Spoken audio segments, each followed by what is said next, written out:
సర్వ మానవాళి మరి దేనినో వేటినో వెతుకుతున్నారు. మంచి పేరును, మంచి ప్రఖ్యాతిని, మరి ఐశ్వర్యమును, మరి గౌరవమును మరి వెతుకుతూ ఉంటూ ఉన్నారు.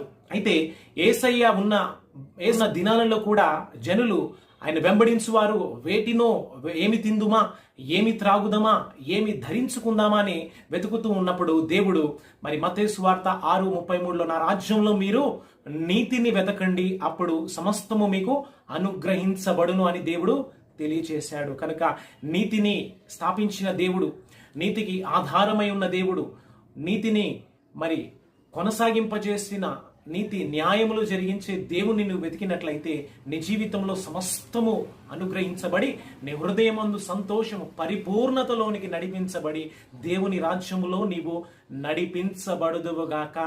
హల్లెలూయా. ఆమేన్. ఆమేన్.